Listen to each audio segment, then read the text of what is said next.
नमस्कार, मैं दिव्यांशी आप सभी का स्वागत करती हूँ स्टडी आईक्यू पे। आज इस इंटरव्यू सेशन में हमारे साथ जुड़े हैं हितेंद्र रवि जी, जिन्होंने आरआरबी पीओ और आरआरबी क्लर्क 2021 एग्जामिनेशन को क्लियर किया है अपने पहले अटेम्प्ट में। चलिए स्वागत करते हैं हितेंद्र का और जानते हैं उनका सफर इस एग्जामिनेशन तक। हितेंद्र, पहले तो आपको ढेर सारी बधाइयां, आपने इस वंडरफुल वंडरफुल एग्जामिनेशन को क्लियर किया है। नए साल का शुभारंभ एक बेहतरीन रिजल्ट के साथ, जिसका सपना आप देखते थे आज वो हकीकत बन गया है, और वो भी इतने इतने शुभ दिन। Yes ma'am. कैसी फीलिंग है? मैम बहुत अच्छा लग रहा है। First of all thank you so much ma'am, आपने इतना मुझे अच्छे से विश किया। एंड फर्स्ट ऑफ ऑल ये मेरे लिए एक ड्रीम कम ट्रू है कि मैं ऐसे इंटरव्यू दे रहा हूँ, एंड जिनको मैं पहले देखता था एक इंस्टाग्राम स्टोरी पे या फिर अलग से वीडियोस में, तो आज मुझे देने का मौका मिल रहा है। हितेंद्र, ये हमारे लिए बहुत ही खुशी की बात है और पूरी टीम के लिए, पूरी टीम बहुत ही आप पर गौरवान्वित है कि आपने एक बेहतरीन रिजल्ट हमें दिया एक्चुअली, क्योंकि आप एज अ स्टूडेंट और एज मेंटोर्स, ये हमारे लिए बहुत ही गौरव की बात है जब हमारे स्टूडेंट सक्सीड करते हैं। तो हितेंद्र, थोड़ा सा अपने बारे में बताएं। मैम मैं दिल्ली करोलबाग से बिलोंग करता हूँ। मैंने अपनी ग्रेजुएशन कंप्यूटर एप्लीकेशन में कंप्लीट करी है। एंड मैंने टीसीएस में जॉब भी ली थी, लेकिन मैंने क्विट करके बैंकिंग प्रिपरेशन के लिए स्टार्ट किया। एंड मैंने अपनी प्रिपरेशन लास्ट ईयर 16 नवंबर को स्टार्ट की थी 2020 में। एंड मैम ये मैंने 1 साल के अंदर ये मेरा पहला अटेम्प्ट था, RRB PO and clerk both, and ये मैंने क्लियर कर लिया। हितेंद्र, मैं आपसे जानना चाहूंगी कि you are a graduate in computer applications, फिर आपने टीसीएस में भी काम किया, it is very well renowned company to everybody, और उसके बाद यस बैंकिंग मैम। की तरफ आना, ये पूरी जर्नी यस मैम। क्या हम जान सकते हैं? मैम एक्चुअली जब मैं टीसीएस ज्वाइन करने का सोचा था तब कोविड चल रहा था, बट मुझे लगा मुझे कि स्टार्टअप में काम करना चाहिए, क्योंकि उससे you can learn more in things in startups.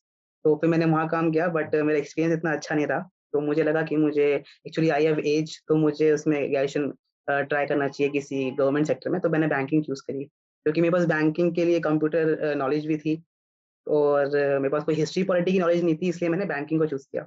और जिसको चूज किया उसका रिजल्ट भी आपके पास है, और इस यस मैम। तरीके से रुझान बना कि कैसे बैंकिंग एग्जामिनेशन की तैयारी करनी है। आपने बताया 6 महीने में आपने इस एग्जामिनेशन की तैयारी की, सिर्फ यस तैयारी मैम। नहीं की, सक्सेस भी मिली। तो ये पूरा यस। पूरा जो स्ट्रैटेजी आपने अपने लिए बनाई, मैं चाहती हूँ कि आप सभी के साथ शेयर करें। मैंने ऑनलाइन कोचिंग ली है, ऑनलाइन कोचिंग से मैंने सारा कुछ पढ़ा है। एंड करंट अफेयर्स के लिए मैंने स्टडी आई को गौरव सर को फॉलो किया, क्योंकि मैं करंट अफेयर के लिए एक अच्छा एक प्लेटफॉर्म ढूंढ रहा था, लेकिन मुझे गौरव सर का कुछ यूनिक लगा, क्योंकि मुझे मैम जैसे कोई न्यूज़ होती है, न्यूज़ कोई भी पढ़ा देता है तो मुझे वो याद नहीं आता, लेकिन सर ने एमसीक्यू से पढ़ाया, वो मुझे अच्छे से याद रहा। तो मुझे लगता है कि मेंस के अंदर एक करंट अफेयर जो कितना मेन टॉपिक है, तो वो गौरव सर की वजह से हुआ, क्योंकि मैंने सर को ऐसे पढ़ा है कि सर की 300 बेस्ट वीडियोस मुझे पूरी याद होती थी, कि सर अभी क्या वर्ड बोलने वाले हैं, या फिर इस वाली वीडियो के अंदर कौन सा क्वेश्चन कितने नंबर पे आने वाला है। और मैंने कभी नोट्स नहीं बनाए, कभी मैंने नोट्स कहीं पे कई बार भी एक भी कुछ भी नहीं लिखा, सिर्फ मैं उनकी वीडियोस एयरपोर्ट लगा के सुना करता था। सुबह सुना, रात में सुना, और मतलब सिर्फ सुनता रहता था, और मुझे ऐसा वो रट गई थी कि मुझे वो अच्छे से याद हो गई थी। जैसे कि मुझे एक एग्जांपल मैं देता हूँ कि आरआरबी पीओ मेंस में क्वेश्चन आया था डॉक्टर्स डे को लेके। वो क्वेश्चन ये नहीं था कि वो कब बनाया जाता है, वो क्वेश्चन था कि वो क्यों बनाया जाता है। तो सर की वीडियो में सर ने बोला हुआ है मेंस की वीडियो में, अपनी जनरल अवेयरेंस की वीडियो में, कि वो डॉक्टर विधान चंद्र रॉय जी की उनसे लिंक भी बनाया जाता है। तो मुझे उससे याद आया कि सर ने वो बोला था, और मैंने वहाँ पे वो टिक किया। तो मुझे लगता है कि सर को मैंने इस तरह से फॉलो किया, तो इसलिए मैंने करंट अफेयर में अच्छा स्कोर कर पाया। Devendra, I am sure Gaurav sir is very proud of you. हम यस मैम। एग्जामिनेशन की तरफ चलते हैं और जानते हैं थोड़ी डिटेल में स्ट्रैटेजी। हम प्रीलिम से शुरुआत करेंगे। Okay ma'am. प्रीलिम के लिए मैम मैंने रीजनिंग जब स्टार्ट करी, तो मैंने सिर्फ पजल पे ध्यान दिया। पजल्स मुझे बनाना बहुत, मतलब जो नॉर्मल होता है, क्या नाम है, इनइक्वालिटी वगैरह, उनको तो अच्छा लगता था, बट पजल में मैंने बहुत प्रैक्टिस करी। सिर्फ मैंने फ्री पजल यूज करी पहले, फ्री में मैंने हल्का हल्का जो इजी पजल होती है वो मैंने पिक की, और उन्हें बनाना स्टार्ट किया अलग अलग स्ट्रैटेजी से। एंड मैथ्स में मैम मैंने अर्थमेटिक नहीं करी। एक्चुअली मुझे अर्थमेटिक से डर भी नहीं लगता, लेकिन मैंने वो ट्राई ही नहीं करी, क्योंकि उससे कुछ कुछ टॉपिक मैंने छोड़े, जैसे कि प्रोबेबिलिटी वगैरह। एंड डीआई पे मैंने बहुत फोकस किया, जैसे कि percentage and profit and loss, ये मेरे फेवरेट टॉपिक्स है। एंड इंग्लिश में मैंने सिर्फ रीडिंग करी, इंग्लिश में मैंने किसी को फॉलो नहीं किया, सिर्फ़ और सिर्फ़ रीडिंग करी। मैंने द इंडियन एक्सप्रेस न्यूज़पेपर लिया था। हिंदू मैंने आज तक नहीं पढ़ा मैम, क्योंकि हिंदू मुझे बहुत टफ लगता था। मैंने द इंडियन एक्सप्रेस पढ़ा है एंड सिर्फ़ उसको फ़ॉलो किया इंडियन एक्सप्रेस को, और नॉर्मल क्वेश्चन्स की प्रैक्टिस करता था। लेकिन फिर ऐसा एडवाइज्ड होता है कि प्रीलिम्स और मेंस की तैयारी एक साथ करनी चाहिए। येस मैम, आपने भी ऐसे ही किया? Yes ma'am. अम, कैसे बैलेंस करना है कि प्रीलिम्स के लिए कितना पढ़ना है और मेंस के लिए एड ऑन क्या होना है? अगर इसको थोड़ा-सा समझा सकें। मैम एक्चुअली जब मैं व्हाइल मैं प्रिपरेशन के टाइम पे मैं सुबह 9 बजे उठता था एंड पहले मैं सिर्फ़ 1 घंटा नहीं, सिर्फ़ 10 या 15 मिनट ही न्यूज़पेपर पढ़ता था कि बंदे बताते हैं कि आपको 1 घंटा न्यूज़पेपर पढ़ना है। नहीं, मैं सिर्फ़ 10 से 15 मिनट मैक्स टू मैक्स इतना ही न्यूज़पेपर पढ़ता था एंड जो वर्ड्स होते थे वो मैं गूगल पर सर्च कर लेता था, दैट्स इट, कहीं लिखता भी नहीं था। एंड उसके बाद मैं रीज़निंग उठाता था, क्योंकि वो रीज़निंग मेरा बहुत फेवरेट सब्जेक्ट है एंड उसमें सिर्फ़ मैं सिंपल सिंपल पज़ल करता था। कुछ मुश्किल नहीं करना, कुछ नहीं करना। उसके बाद मैंने सिर्फ़ मैथ्स के अंदर सिर्फ़ मैं प्लस माइनस वाले क्वेश्चन करता था। उसके बाद जब आधा दिन निकल जाता है इन चीज़ों में करने के बाद, फिर अगर मन किया तो एक मॉक टेस्ट, नहीं तो फिर सीधा मेन से क्वेश्चन आता था, वो भी सिर्फ रीज़निंग के। क्योंकि रीज़निंग से मैम मेरा जो माइंड है ना वो बहुत फ़ास्ट दौड़ता था करने के बाद। उसके बाद फिर मैं डीआई करता था एंड बाद में जब मेरा मेंस पास में आने लगा, तब मैं करंट अफेयर्स पढ़ना स्टार्ट किया, लेकिन प्रीलिम्स के टाइम पे मैंने करंट अफेयर नहीं पढ़ा था। ये मेरी पहली गलती थी, लेकिन मैंने बाद में इसको स्टार्ट कर लिया। कई बार ऐसा होता है कि डीआई पजल्स बनाते-बनाते एक एग्ज़ॉस्ट हो जाता है एस्पिरेंट। तो इस स्टेज में जब एक एग्ज़ॉस्टिंग वाली स्टेज आती है, तो उसमें किस तरीके से अपने आप को मोटिवेट रखना है कि अभी मंज़िल आई नहीं है और करते रहना है? मैम मोटिवेशन के लिए मैंने बहुत चीज़ें यूज़ करी। जैसे कि मैंने आज तक अभी अपने तैयारी के मैम पेन नहीं फेंके। मेरे पास अभी पूरे इतने गट्ठर भर के पेन मेरे पास पड़े हुए हैं जो मैंने यूज़ करे हैं एंड प्लस मेरे पास जो मैंने पेजेस यूज़ करे थे, ब्लैंक शीट्स, मैंने अब वो भी नहीं फेंकी। मेरे पास वो भी गट्ठर भर के पूरे रखे हुए हैं।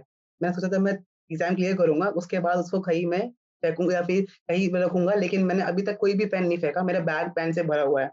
तो ऐसी छोटी-छोटी चीज़ें हैं जो मैंने मोटिवेशन के लिए रखी थी कि मेरे को ये पेन खत्म करना है और उस वाले बैग में रखना है जहाँ पे पेन रखे हुए हैं ऑलरेडी।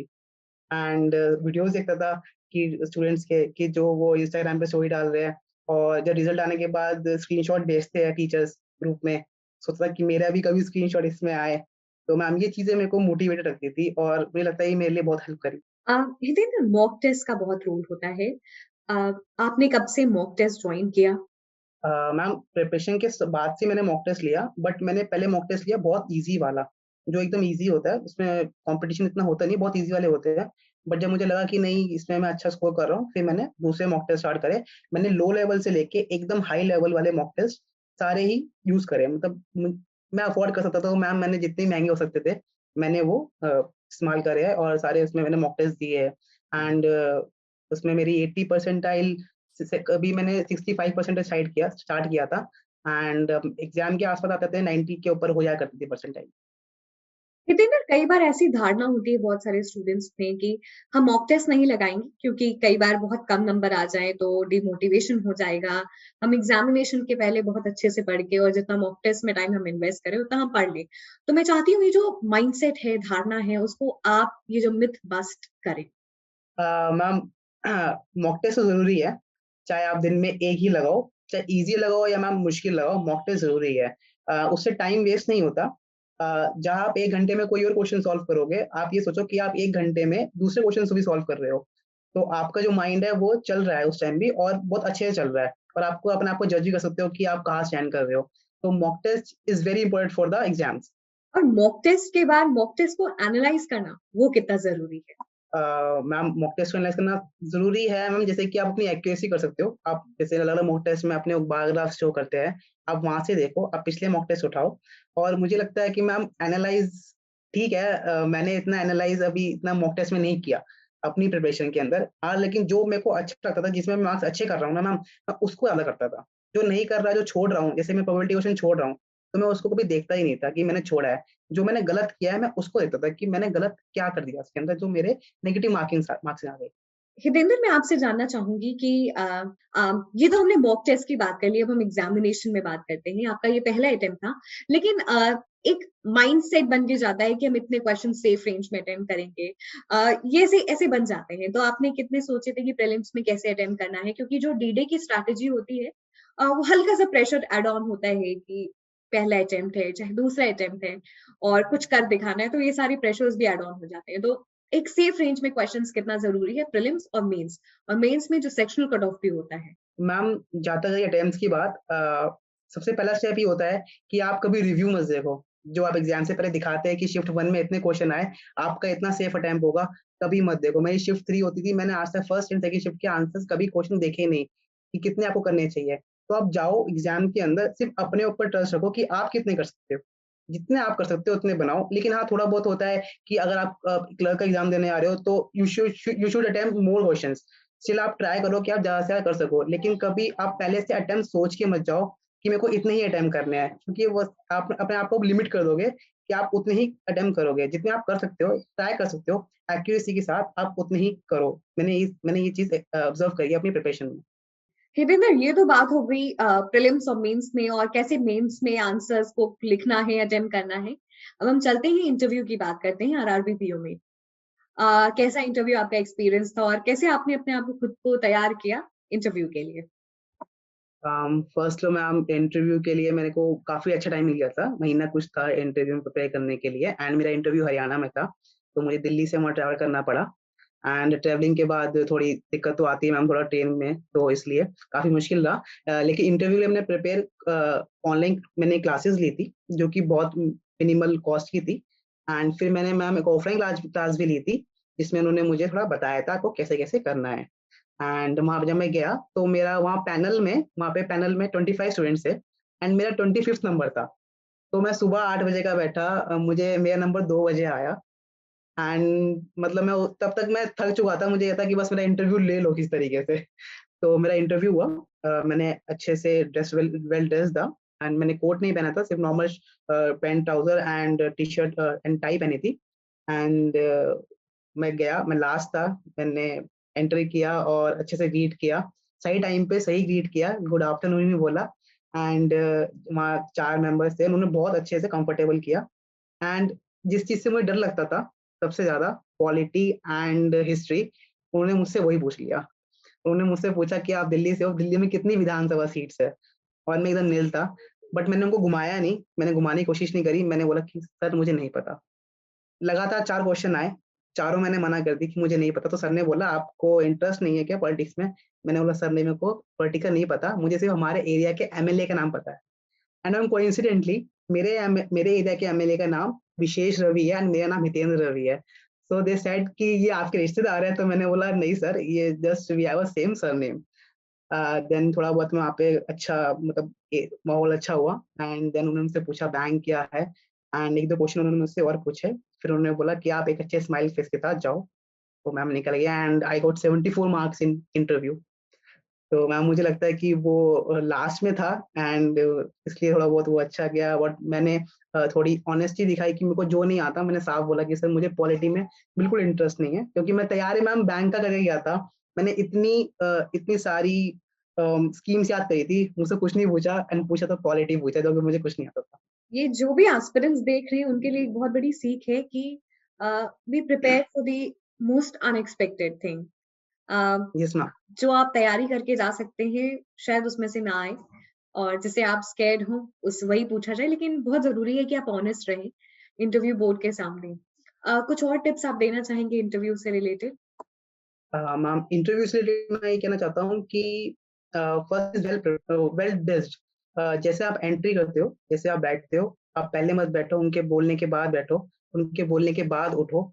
एंड सिर्फ ऑनेस्टी, मेरे मेरे केस से मुझे लगता है मेरी ऑनेस्टी मेरा साथ दी है, क्योंकि मुझे कुछ नहीं आता और मैंने उनको सिर्फ बोला कि मुझे कुछ नहीं पता। लेकिन जो उन्होंने बैंक के बारे में पूछा, तो वो मुझे आना चाहिए, और मैंने उसके बारे में बताया भी। एंड इंटरव्यू में आप डॉक्यूमेंट्स वगैरह लेने जाओ, साथ लेके जाओ, क्योंकि अगर उसमें दिक्कत होती है तो थोड़ी हेजिटेंसी हो जाती है, और वो आपका इंटरव्यू खराब कर सकती है। ये काफ़ी यूज़फुल टिप्स हैं। कई बार लगेगा ये बहुत छोटी बातें हैं, लेकिन वो छोटी बातें अगर आप ध्यान ना दें, तो वो बहुत ऐड ऑन प्रेशर हो सकता है और ऑलरेडी यस मैम। वो इंटरव्यू का रहता है क्योंकि आप इतने बड़े बोर्ड के सामने अपने आप को प्रेज़ेंट कर रहे होते हैं। Yes ma'am. हितेंद्र, किस तरीके से स्टडी आईक्यू आपकी जर्नी में साथ रहा है? मैम, प्रिपरेशन में सबसे मेन जो होता है वो जनरल अवेयरेंस होता है। तो स्टडी आईक्यू पे मैं बहुत बाद में पहुँचा, पहले मैंने बहुत जगह देखा, क्योंकि लेकिन मुझे कुछ समझ नहीं आया, क्योंकि मैं एक वन लाइनर से याद नहीं कर सकता था। मतलब कि जो पूरी न्यूज़ होती है, मैं पूरी पढ़ के उसको याद नहीं करता था। लेकिन मुझे किसी टीचर ने ही रिकमेंड किया, वो भी उनसे पढ़े हुए हैं, तो उन्होंने बोला कि गौरव सर को फ़ॉलो करो। फिर मैंने गौरव सर की वीडियो देखी, उनकी एक एक फ्री वीडियो होती है, कोई भी कोर्स से पहले, तो मुझे लगा कि नहीं ये एमसीक्यू से मुझे अच्छे से याद हो रहा है। फिर मैंने उनको फ़ॉलो किया, उनका कोर्स परचेज़ किया और मैंने स्टार्ट किया। मैं रोज़ उठता था, सिर्फ़ 15 मिनट की उनकी वीडियो सुन के और सिर्फ़ बस नेक्स्ट डे उनके क्विज़ बहुत करता था मैं। स्टडी आईक्यू के ऐप में जो क्विज़ का ऑप्शन है, वो सबसे बेस्ट है। आप उठो, लास्ट प्रीवियस डे के क्विज़ेज़ करो और उससे आपको लगता है कि आपकी जो याद करने की जो कैपेबिलिटी है, वो उस आपको पता लगेगी। एंड 300 बेस्ट एमसीक्यूज़ वो बेस्ट चीज़ है। वो सर बोलते हैं अपनी वीडियो में कि ये पढ़ने के लिए ये आपको एक दिन पहले पढ़ने के लिए है, लेकिन मैं बोलूँगा कि आप उसको रोज़ पढ़ो।